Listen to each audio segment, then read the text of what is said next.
Donc, pour la problématisation, après avoir formulé votre question, ce que je m'attends de vous, c'est une mise en contexte. Donc, c'est quoi une mise en contexte?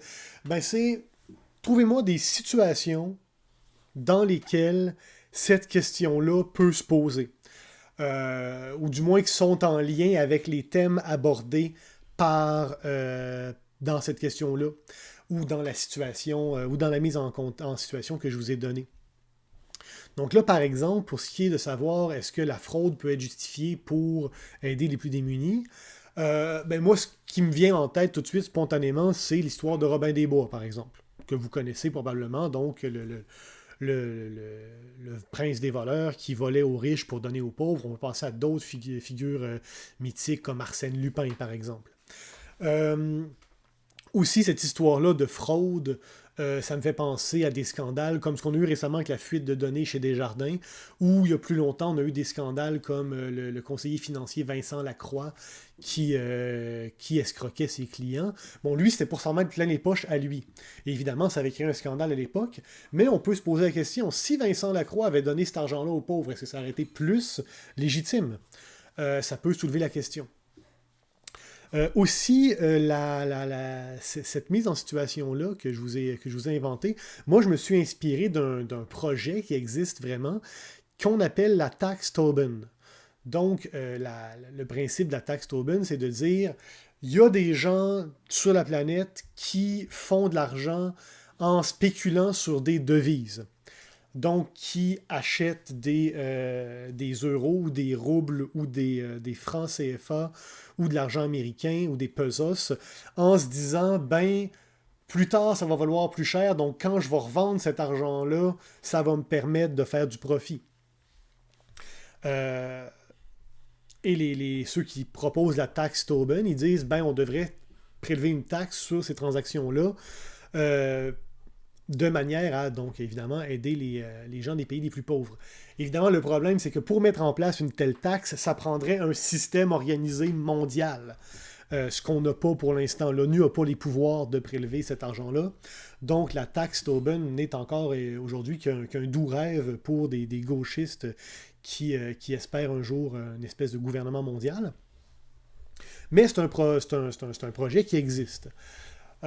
Donc, ce que je veux que vous fassiez dans la mise en situation, c'est que euh, vous évoquiez au moins deux situations, soit réelles, soit dans la fiction, soit dans votre vie de tous les jours, soit dans l'actualité politique, euh, des situations où cette question-là se pose. Vous pouvez carrément m'inventer une histoire semblable où vous dites ah, j'ai un de mes amis, il a déjà volé de l'argent dans la caisse à sa job pour nourrir sa grand-mère qui était malade, je sais pas moi. Ben, ça soulève la question. Est-ce que c'est correct de frauder, d'arnaquer, de voler quand c'est au nom, quand c'est au bénéfice des plus démunis? Donc voilà, première étape de la problématisation, tu formules ta question. Deuxième étape, tu me trouves au moins deux situations où cette question-là se pose. Troisième étape, c'est ce que j'appelle la difficulté. Donc, dans cette étape-là, je veux que vous me montriez pourquoi la question est difficile. Et pour ça, on a besoin d'intuition et de contre-intuition. Je veux que vous me disiez pourquoi votre cerveau, spontanément, il serait porté à trouver une réponse, mais qu'en prenant le temps d'y penser, on se dit, ah, mais peut-être que le, le, le, le, l'autre réponse pourrait être envisageable aussi. D'où le fait que la question soit difficile. Donc, en l'occurrence, on peut se dire, ben, spontanément, on serait porté à dire non. Pourquoi? Parce que le vol, c'est mal. Parce qu'on tient quand même à la valeur de la propriété privée. Parce que moi, j'aimerais pas ça, me faire voler mon argent, que ce soit à la banque ou dans mes poches ou ailleurs. Donc, spontanément, il y a cette valeur-là, la valeur de la propriété privée, la valeur de l'honnêteté aussi. Mais d'un autre côté, on s'entend tous pour dire que l'aide aux plus démunis, c'est quelque chose de très important, qu'il y a des injustices et des inégalités vraiment tragiques qu'il y a sur Terre présentement, puis que ben, les moyens pour régler ces problèmes-là, on les prend pas. Puis peut-être que d'aller à l'encontre de certaines lois, ou aller à l'encontre de l'honnêteté, ou aller à l'encontre de la propriété privée, c'est peut-être le seul moyen qu'on pourrait trouver pour régler certains problèmes. Donc là, on a un pour, on a un contre, on a des intuitions, des contre-intuitions, on a des raisons de penser une affaire, des raisons de penser une autre affaire, et on n'est pas certain. C'est ce qui fait que la question est difficile. C'est ce qui fait qu'on va devoir réfléchir, qu'on va devoir se poser des questions.